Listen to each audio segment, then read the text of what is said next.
My name's Nichole. I work at Asda House in the technology team as a Business Engagement Manager.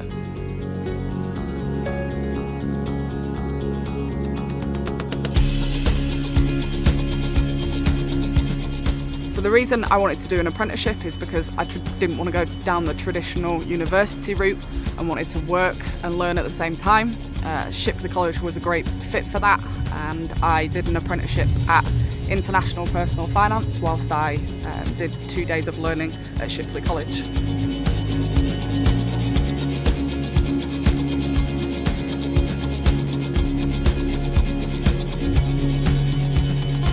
The learning I did at Shipley College certainly gave me a grounding that you didn't have to be really technical to work in IT. Even though I did an IT apprenticeship, it very much worked on your interpersonal skills, things like Excel, PowerPoint, etc. The things that I learned definitely gave me the skills I needed to be effective on day one in a business environment.